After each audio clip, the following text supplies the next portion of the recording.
You're listening to the Ask Drone U podcast. You ask, we answer your drone questions. Whether you're here to turn your passion into profit or you simply fly for fun, we're a community of learners and teachers who aspire to achieve greatness. We are Drone U. This night on 101.3 Kiss FM, it's Bobby B. Coming in hot, Bobby B. Welcome to the show, Bobby B. There is a reason I was never a DJ. What? You don't want to be a DJ this Saturday night. No. Sorry. I'm Rob. I'm Paul, and welcome to another interesting episode of Ask Drone U. This is going to be a fun one. We've redone this show 2 or 3 times now because this topic keeps evolving. It's a topic that I think a lot of you have burned out on, but oh yeah, burned out indeed. But that being said, what are we talking about? As of yesterday, I believe that was September 10th, Congress passed the new DJI/Autel/ any company that has a license with DJI, which could include companies that start with an A or an S. We're obviously talking about people who have licensed DJI's tech, but long story short is the ban was passed by Congress. This is not the first time that it was passed. This is the second time that it was passed. So we're going to be talking about, okay, a lot of people out there have said the DJI ban is not going to happen. Don't worry. And there was a period of time that Rob and I were on that train too, but the tables have turned. And unfortunately... Well, have they? But carry on. The tables have turned in that there have been more steps towards the ban, not steps away. I feel like you either progress or you regress. It is not dying, that's for sure. Unfortunately, no, Rob, it is not dying like that hairline of mine. But that being said, or yours. But you know, there is a new fancy oil out there, but na. Don't care. That said, DJI ban. If you and your business are going to survive this evolution of the drone industry, which many argue is in the benefit of the country, many argue is in the benefit of national security, and some other people say, who cares? If your business is going to survive, if you are going to navigate this ban, if and when it happens, then you need to know what drones are going to be right for you. We have now been able to fly a vast majority of the domestic offerings. So we're going to be talking about understand what the alternatives really are. What does the market really look like? We're also going to talk about the grants that have been offered by Congress. And I have a spoiler alert. It's not nearly as much as it seems to be. So we're going to be talking about it's kind of a joke, really. Yeah, 300 drones essentially is what the grant money would pay for in this country. So I don't think that's enough to replace all of public safety's drones, if we're being honest. We're going to be talking about navigating the ban, what to do for your business, what to expect. We are also going to be coming out with a long form class for all Drone U members. As we have said for the last 12 years, we do what we do for such a low affordable rate because we want to see you succeed and thrive. So we are going to be rewarding those who have supported us by providing a class on how to actually navigate this DJI ban. What's going to be in that? You're going to have actual resources, written copy to create an email sequence. We're going to have emails also for helping you educate your clients. We are also including a calculator and a spreadsheet so you can better discern what's working in your company, what's not, and how much you need to be charging in your drone jobs to afford some of these newer drones so that you can make an educated decision now. Long story short is we want our Drone U members to navigate this with confidence and navigate it with data-based decisions. That way you can be some of the few that survive this transition, this evolution, because that's what it is. And then lastly, we're also going to be talking about FCC enforcement if and when this ban does pass. Does this ultimately get to being analogous to the CB radio industry? And we've mentioned that that story so many times in the past. So this is going to be a very interesting show. Thank you again for joining us on this DJI ban, where we are, what to do next, and how to actually navigate this. This is not going to be a show where we whine and complain and gaslight people and tell you there's no evidence of security issues. There's a vast treasure trove of security issues, including naked pictures of people that were posted on Reddit. So it's just amazing how many videos, Rob, are out there. They're like, there's no receipts at all of security issues with drones. Yes, there is. And if we're ever going to make progress as drone pilots, we have to unify and we have to educate. We can't gaslight our senators and say there's no problem. When there is a problem, it's like, okay, we can find more intelligent solutions of doing this rather than just, killing $116 billion industry. So that being said, welcome to the informed and educated version of Ask Drone U. Before we play today's question, look, are you in construction? Are you in inspections, whether they're commercial inspections, residential inspections, whether they're roof inspections, whether you work for a roofing contractor, whether you work for a community and regional planner, whether you work for a city's public works or a county? At the end of the day, you need to make database decisions. And to make the very best database decisions, you need to be making aerial database decisions, which means photogrammetry. Photogrammetry really is measurements from images. And while some companies might make it look simple and easy to just go out there and collect data and create these beautiful orthomosaics, you need to understand what acquisitions are going to give you what deliverables, like a georeference 3D model for someone trying to do historical preservation. Or maybe you're like the student who's in the other room right now, who's literally learning about how to use georeference 3D models for their testing and inspection business for industrial grade prepping buildings. Yep, believe it or not, there's an entire industry of creating bomb-proof buildings, and they test the windows and doors, and he's making 3D models to create visual communications for that. I know it's crazy. Look, you can go to a lot of people to get very shallow mapping information, but if you want information driven from experience, if you want to unleash your capacity to create drone maps and models from desktop-based software or cloud-based software, then you really need to consider joining us at the Drone U headquarters in Loveland, Colorado this coming October. You've got to join us for a mapping and flight mastery class. This way you can gain confidence to fly in any environment with flight mastery. But then take those skills further and understand exactly how photogrammetry works. Understand how desktop processing software works and how cloud-based software works. But more importantly, you're going to go out into the field and you're going to fly 4 different missions to hone in your skills and unlock your confidence of creating maps and models for any industry that you're in. More importantly, you need to know how to communicate these models, how to share them, and how to turn them into actionable reports that create database decisions that help you retain your clients over the long term. If you're ready to unlock that confidence, whether it's in flight or mapping and processing, you have to join us. Just go to thedroneu.com. And when you go to thedroneu.com, what you're going to see is you need to go to training and then training events. And on training events, you're going to see that we've got everything from subject tracking to in-person mapping. So you can join us in one of the most beautiful times where you have astounding color changes around every corner in colorful Colorado.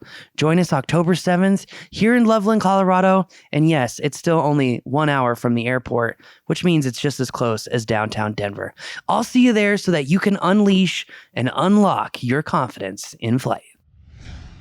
Hey, Paul. All right, so if this NDAA thing goes across and kills DJI drones, I'm sitting here looking at some of the other drone options, and the cheapest I see is like 33, or the same drone at 39,000.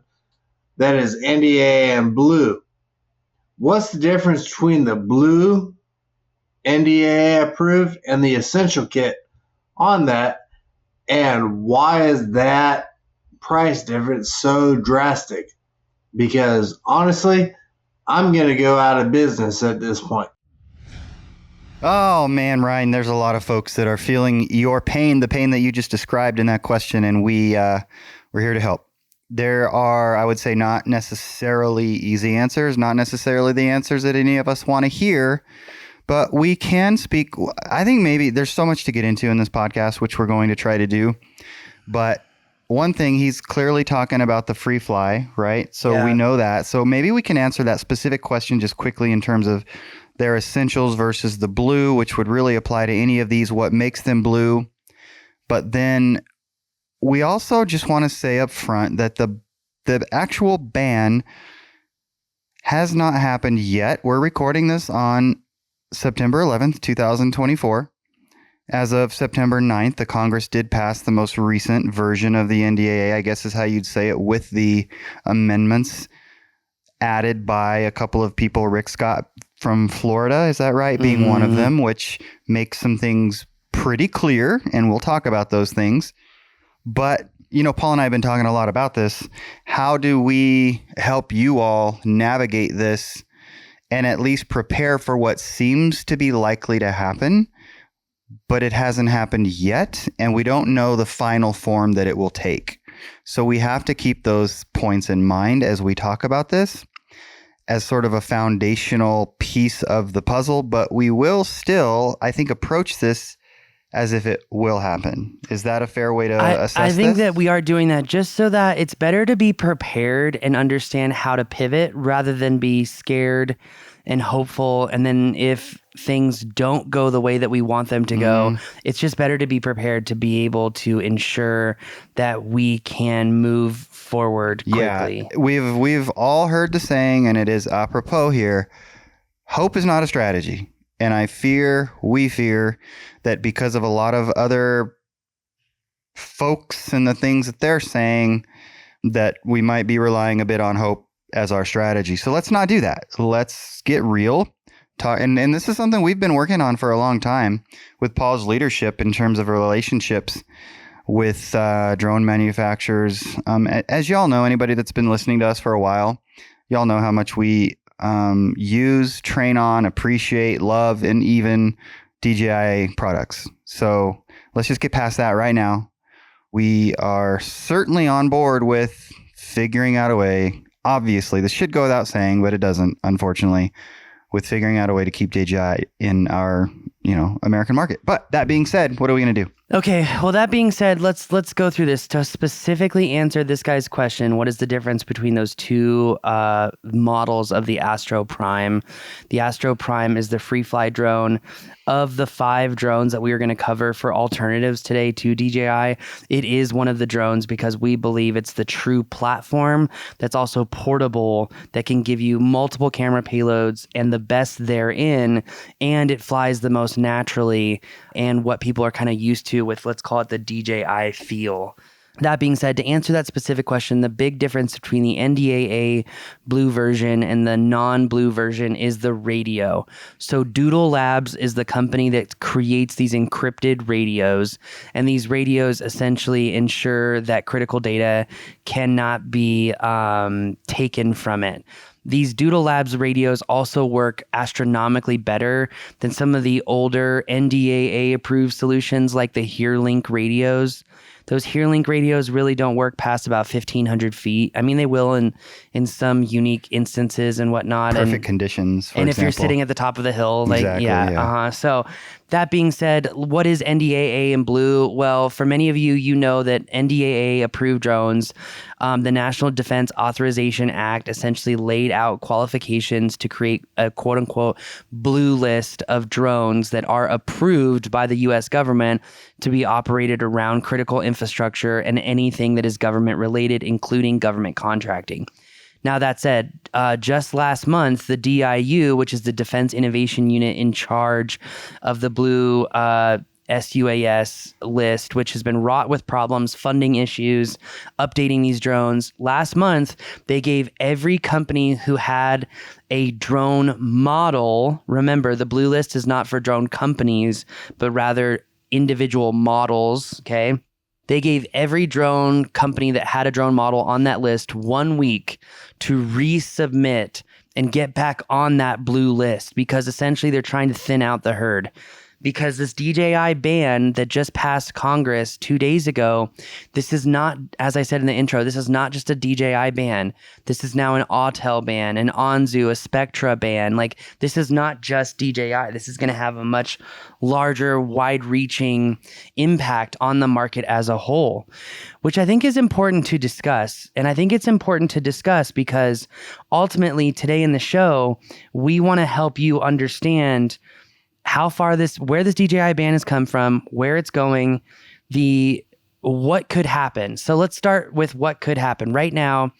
The history, right? Okay, so the DJI ban has been talked about all year long. It was initially introduced with the original version of the NDAA, and that was done so with the HR 20, I want to say it's 2864, I believe is the bill. It's on that page, just further down. 2864, I think, is the name of the HR. But long story short is that bill originally went through, 2864, awesome. That bill originally went through with the NDAA earlier this year and Congress passed it.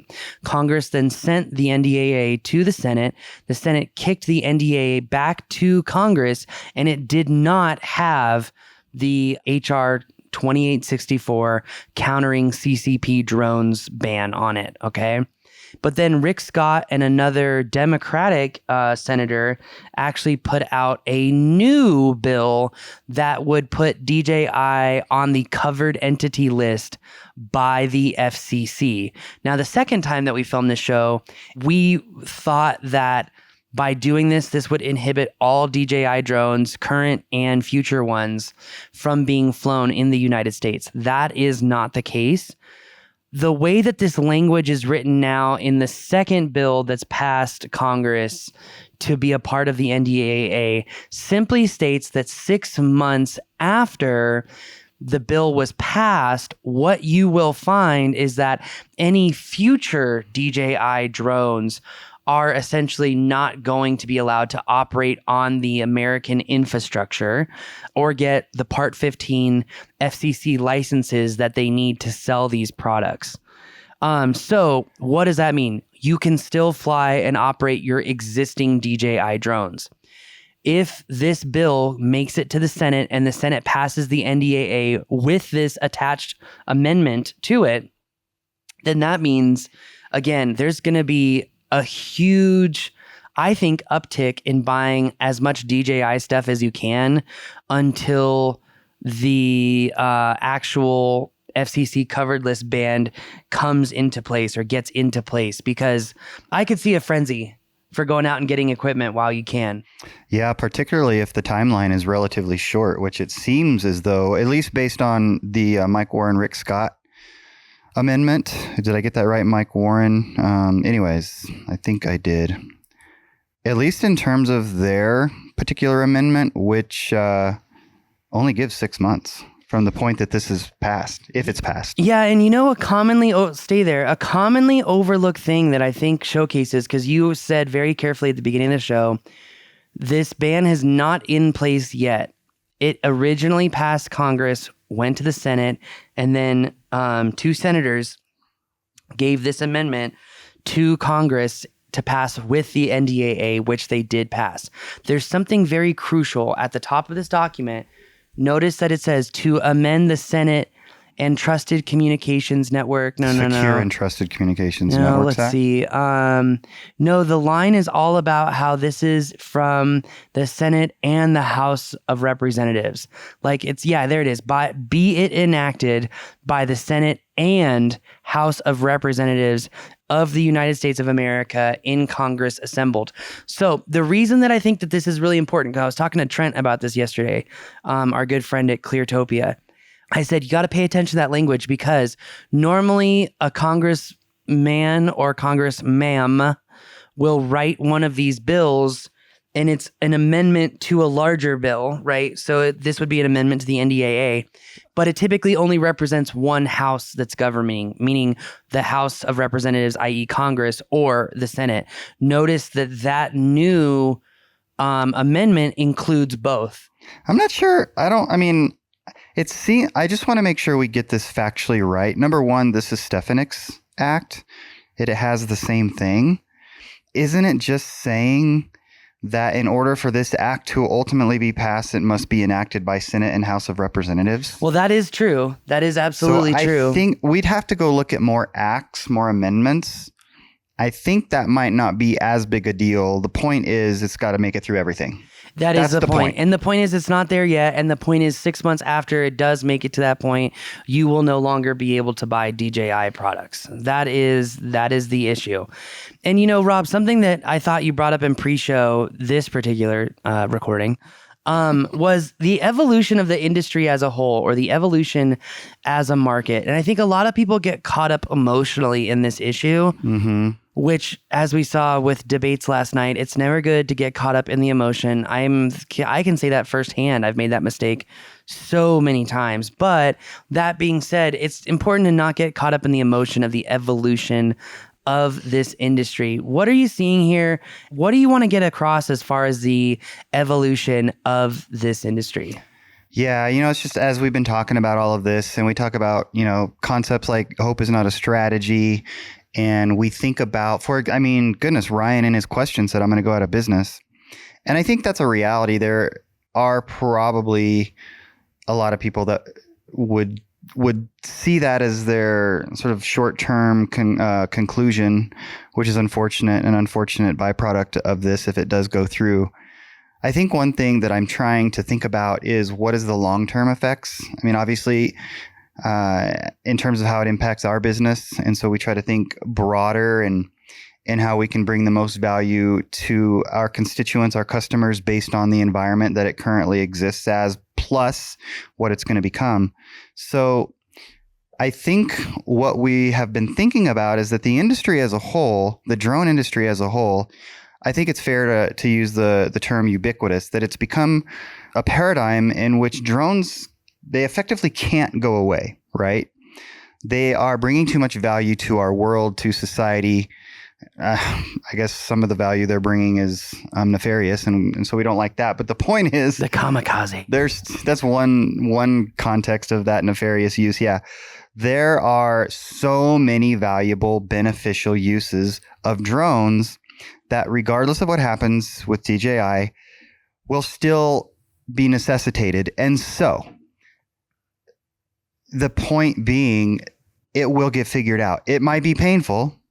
I'm not saying it's easy. I'm not saying any of us want this, but I'm generally an optimist. And so it becomes incumbent upon us to figure it out, right? And when I say us, I mean the drone industry participants. And there are some that are working very hard on this. I mean, I don't want to bring even names into this in terms of who's doing what, but as this occurs, things are going to get much more expensive if it occurs, right? We all know that. Again, that's what Ryan was speaking to in his question. But over time, costs will come down. It's probably delaying, I think, the maturity of the industry by, I don't know how much. I don't want to speculate. Could it be years? I suppose it could. So that's a problem, and especially if we don't have enough investment going into the American, or even just call it blue options, right? So it's going to be interesting to see, but it's going to be ultimately positive in the end. And when I say ultimately it's going to be positive, I mean the drone industry will survive. It's not going to be pretty.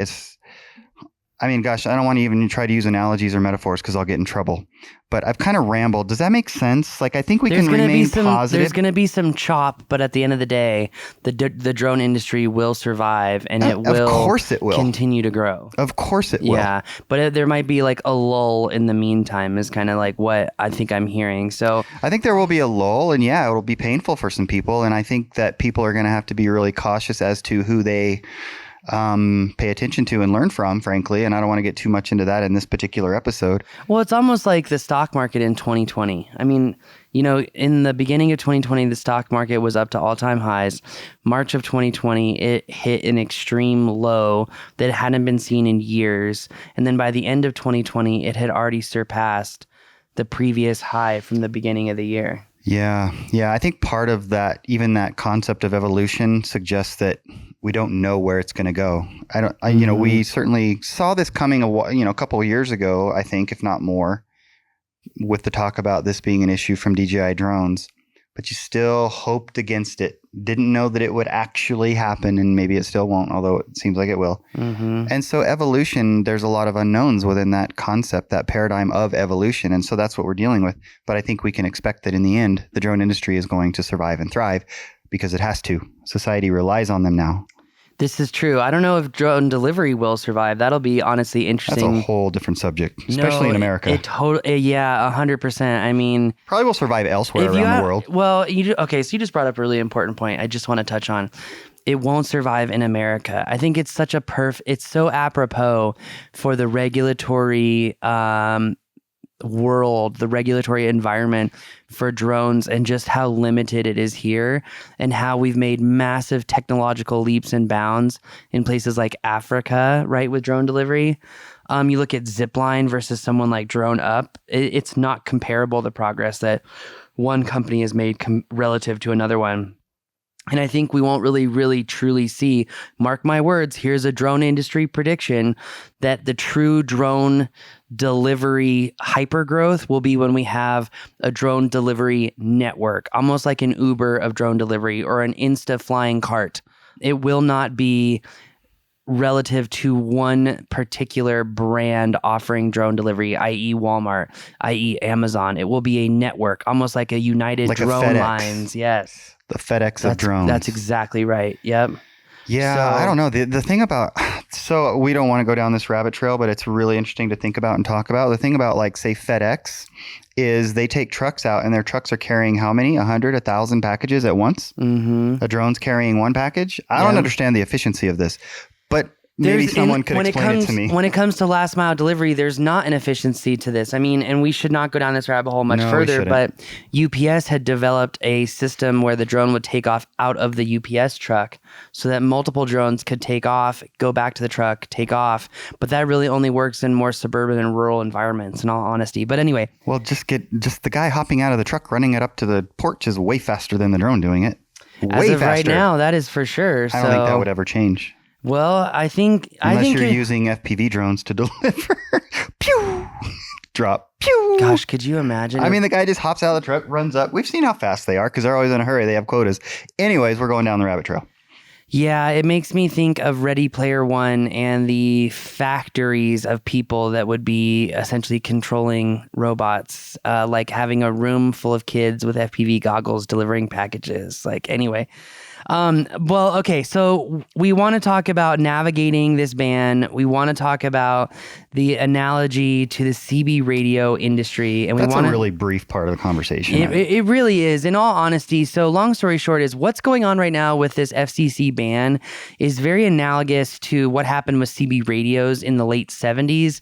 In the late 70s, well, you could argue early 70s as well, CB radios were really on the rise. It was becoming an easy and convenient methodology for trucker transportation, radioing.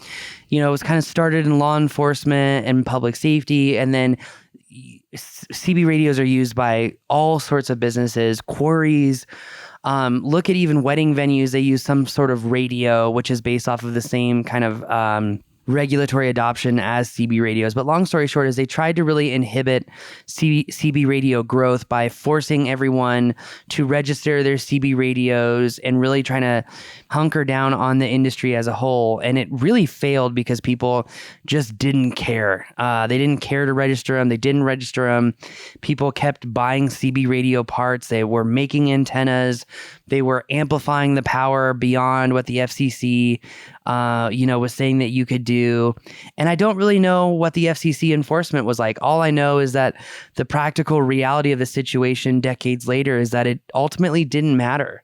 People just kept doing their thing. And, as far as FCC enforcement is concerned, who knows? There might be an entire tourist industry for, you can go down to San Diego and you'll get a guided tour down to Tijuana where you can buy whatever drone you want and then run across the border with it. Whew, that's a touchy. Drone tours with Alejandro. Oh, that's so funny. But I think the primary point here is that enforcement is going to be challenging. Although, if they have to get an FCC approval number, so to speak, through Part 15 of the FCC code, is that redundant? FCC code, anyways. Whatever. That therein lies the wall. Yeah. Is that they can't get that to begin with. Yeah. But otherwise, enforcement is going to be difficult at best, right? It's going to be, I mean, like, obviously they can control it at the manufacturer Correct. level. Correct. But again, it's going to be like, you know, is customs really checking for your drones and your luggage on your way home from a foreign country? Like, will they do that? I don't know. So, well, and the bigger issue is, you know, tankers coming across with huge shipments of DJI drones. That won't be happening anymore. True. Oh gosh, I have so many inappropriate jokes for this. Like, oh boy. All right. So let's talk about understanding the alternative drones. Yes, I think let's jump into that because that's really important. And really quick too, something that I think is really important is I was on the train of like, okay, well, if our US government actually provides and subsidizes the scaling of the drone industry right now, because I don't see Skydio scaling beyond more than like the 100 drones per month that they're making. They're doing the high-end stuff and they're selling to the government. So yeah, and you've got Free Fly Systems, which is developing much more volume than they are. And then you have people like ACSL with the Soten drone. You've got companies that have been around longer than DJI, like Parrot. But I think it is important to understand the best current alternative drones and what to plan for, because ultimately you've got to amortize the cost of these drones. You've got to be thinking about, what do I need to build into my current pricing to be able to afford one of these new aircraft? And I know a lot of you are going to say, hey, you know, $30,000, $40,000 for an aircraft is just too expensive for me. But look, if you were getting in the carpet cleaning business, you'd be dropping $20,000 to $50,000. If you were getting into the roofing business with all the compressors and nail guns and trailers that you have to buy, you would be in the same ballpark. There are so many businesses that require much greater influxes of capital to get started. So in all honesty, you might be thinking 30 or 40K is a lot, but the data says not so fast. It's not actually that much. So that said, let's talk about the cheapest alternative drones right now, because the U.S. government is not going to subsidize very much. They said $15 million. Well, if the average cost is $50,000 for a system, and I say a system because you got to think batteries, cases, training, ND filters, those aren't very expensive. Parachutes, maybe, hate those things. Then you're going to be looking at more of a package price. But that said, that's only 300 drones. Okay, the bombshell is the U.S. government will subsidize the industry and provide grants for public safety and local governments, and it will essentially buy 300 drones versus the $175 billion we've sent Ukraine. So anyway, I digress. What are the best alternative drones? The cheapest alternative is the Parrot Anafi AI, right around $4,000. We've got a great video on that drone as far as what to expect. It is good for mapping. It has Pix4D built into it. The only thing is it's a linear rolling shutter drone. So yes, you can capture data very fast. You can capture very large data sets too, because you can fly it over 5G or cellular. The only problem is, because it's a linear rolling shutter camera, anytime that you process this data, if you're doing it on a desktop, for example, it takes about 2 hours longer than the equivalent DJI Phantom series drone did, for example. The next, I'm doing these drones in essentially chronological order for price, and we're talking about the lowest price points first and then moving up. The next option is going to be the ACSL drone. The ACSL Soten, that's Sierra Oscar Tango Echo November. This drone is about the size of a Phantom as well. 20 megapixel CMOS sensor. So, you know, a lot of people are saying, oh, well, it's old, outdated technology. Yes, it's outdated technology, but that was only 2017. 2017, we're talking about the Phantom 4 Pro version 2. So that said, while it is old, outdated technology, it's also technology that worked, okay? Number 3, the Skydio X10, starting at $15,000, but if you want 3D scan and you want to do it more than a year, it's going to be even more than that. But Skydio X10 with 3D scan is going to run about $23,000. You can reach out to our boy Trent at Cleartopia if you want one. Next, after that, is the Inspired Flight drone. I have not flown that drone, so I cannot speak for it. It looks exactly like a DJI M300, and that drone, the Tomcat, I believe is what it's called, looks like it's got a bunch of different payloads. It looks like a decent platform. Yeah, the Tomcat. Actually, the IF I think that's the 1200 looks like the M300, M350. Anyway, the last one is the FreeFly Astro. This has Sony's new LR1 camera. FreeFly is the first to really develop and design their own gimbal, not using the Gremsy gimbals that are used by so many other domestically approved manufacturers. In fact, you could argue, and Bobby Saki comes to mind, that most of the domestic manufacturers are actually systems integrators. And these systems integrators, in all honesty, are using Auterian's flight controller, the Skynode, the Cube, forgive me for whatever flight controller it is. This is all based off of the old PX4 flight controller, right? And it's all based off of a system that many of us are used to. You remember that 3D robotics Solo? And it's just kind of like this really interesting methodology of flying where with a DJI drone, if you pitch the drone forward, the drone literally pitches forward, has a little bit of a deadband, and then starts to move forward. With any drone that has this Auterian base to it, it's more of like a wave down, where the aircraft is actually descending while it pitches forward and then continues to move forward. In all honesty, the only company that's overcome a lot of the common pitfalls of these flight controllers is FreeFly. That's why we think they are the best. It's also why we are partnering with them. And if you need a FreeFly Astro Prime, you can come to Drone U to get your entire package and kit, from the drone to the different payloads to the training itself. We are here to help you with that. We're here to help you transition. Now, with about 15 minutes left, Rob, I think it's important in time to talk about actually navigating this drone ban. Just really quick, think something about these other couple of drones. The Air Peak, is that ever going to be a thing? And then the Wingtra. The Wingtra, I think, is the best fixed wing offering that's NDAA and Blue approved. It's probably the best for rapid orthomosaics that are geo-referenced. I honestly believe that anytime that you have to map very large areas and you're doing things like elevations or topos, there's no better drone.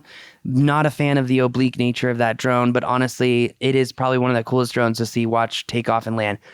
Getting into navigating this drone ban. Okay, so really quick before we get into it, Drone U members, you're going to have a class coming out, and we're about to record this class here this afternoon because we've got 8 different modules where we're going over educating your clients, amortizing, giving you the resources and tools that you need to go out and get business, how to effectively communicate what you are doing, and effectively communicate this transition to your clients and how you're going to work through it.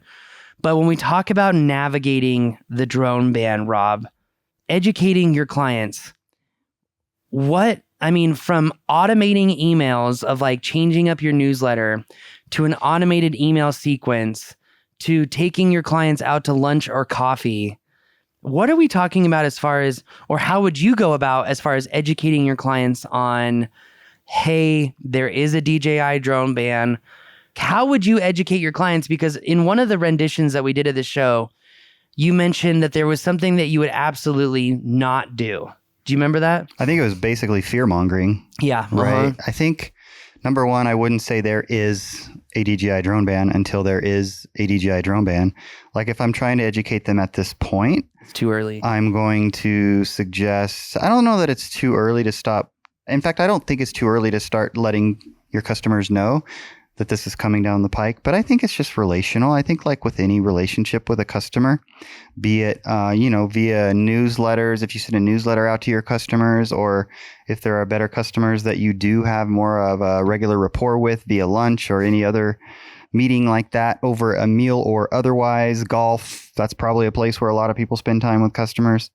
It's just part of the conversation. I think it's a natural part of the conversation as to this is what's happening in the industry. So I don't think it has to be some big campaign necessarily, or at least that's not how I would term it. I think I would let people know, i.e. customers and potential customers, that we're ready for it. We understand it. We've thought about it. We're planning for it.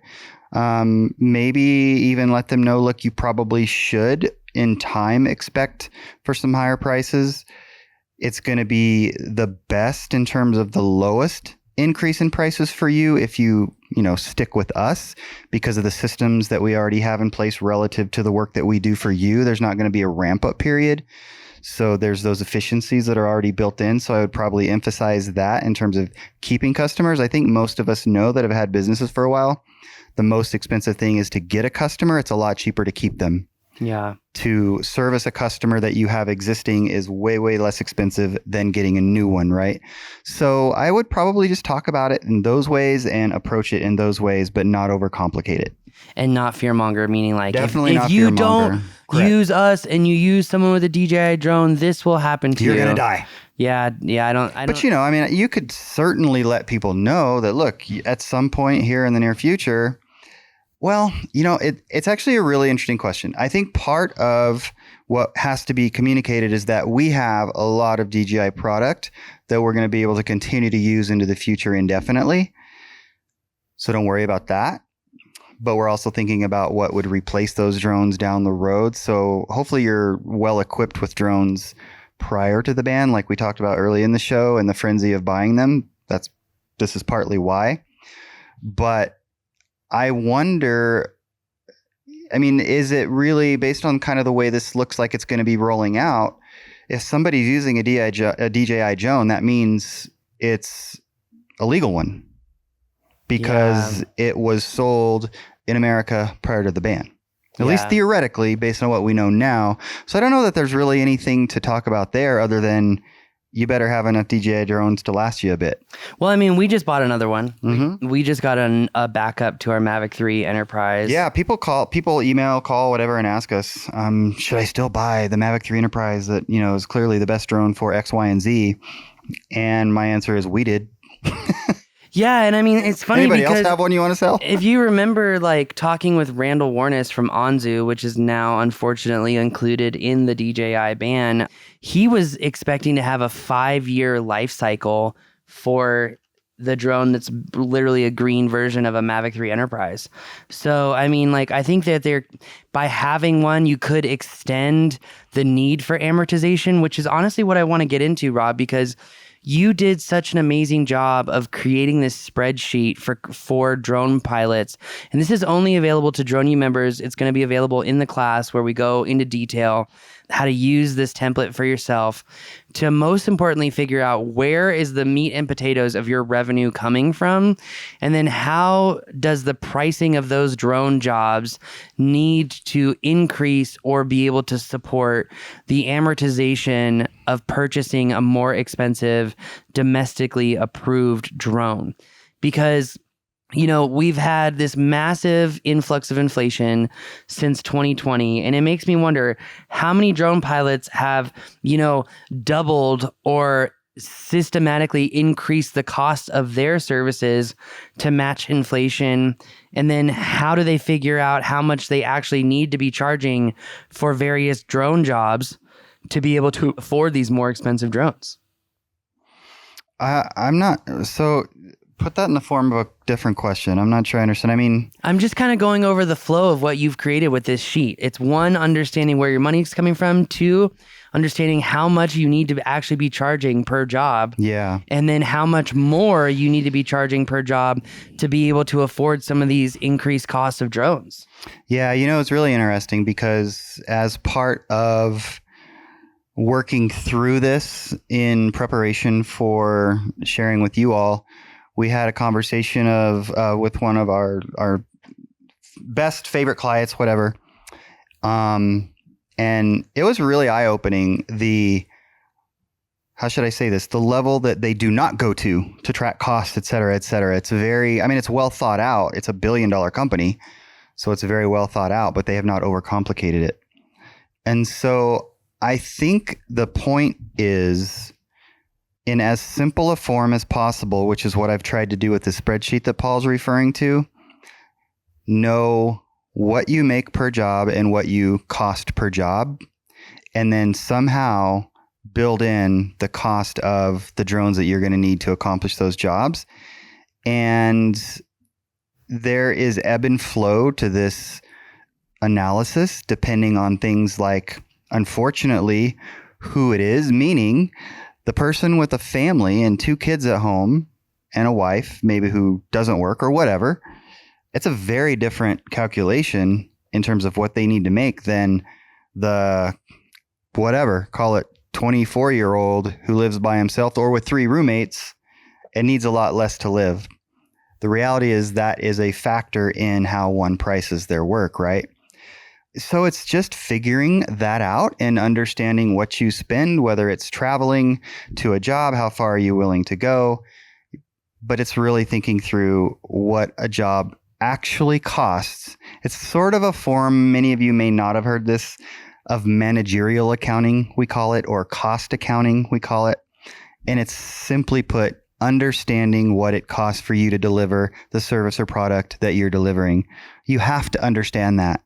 You could get to the end and say, oh, I'm out of money. Well, then you'd know that your cost exceeded your revenues. That's not the way that you want to go about this. Do some planning up front. I've talked about the friend that had come to me with a business idea. We sat down literally for a day, ran all the numbers, decided not a good business idea. We're not going to do it. And so we went through that process, and instead of pouring a bunch of money into it and figuring it out 6 to 12 months later. So that's really it. I hope that answers the question. You've got to do some analysis. You got to figure out what it's going to cost you. We can help with that. You know, we can certainly, for members like Paul said, or Drone U customers, we can provide a copy of the spreadsheet and help people understand how to use it. This will be a part of a class. So if you are an existing Drone U member, please do not email us or email Mahesh or email support and say, hey, I really want that spreadsheet. We're going to be launching this with a class that we are filming because we're going to go through it systematically.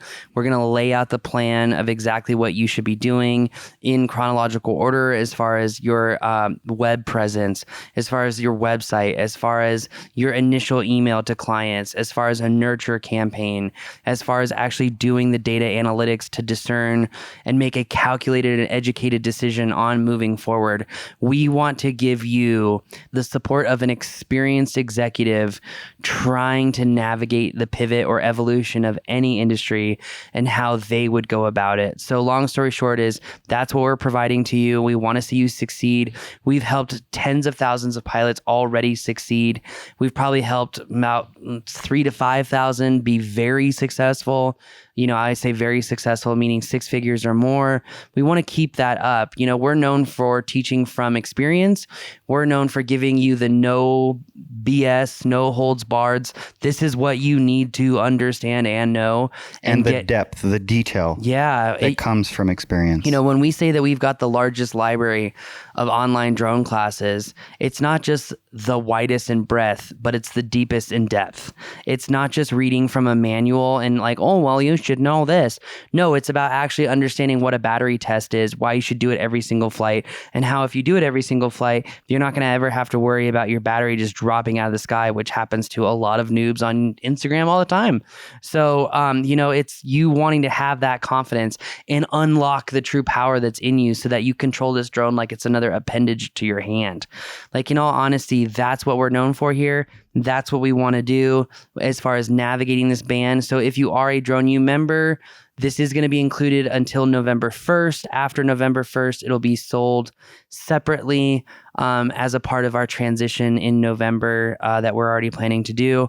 So that said, please take advantage of it while you can. After November 1st, it will be sold separately. There will not be any excuses or any oh, I'm sorry that you missed it. It's up to you if you want to take advantage of it while it's out there. So in all honesty, I think we all need a little bit of accountability. That's been the accountability of the coaching calls has even been helping me. So if you're a Drone U member, make sure to take advantage of those coaching calls.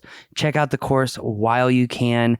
But that's ultimately going to do it for us today. If you have a question, go to askdroneu.com, upload that question, and hope that you guys and ladies are doing well. Keep taking flight. Don't stress, just prep. That way, if it doesn't happen, you already know how you can service more profitable jobs anyway. The thing is, with these more expensive drones, it's going to cause you to make more money. It's really that simple. So if you can gamify this in your mind, you're going to be successful. From all of us here at the Drone U Flight Crew, my name is Paul. My name is Rob. This is Ask Drone U.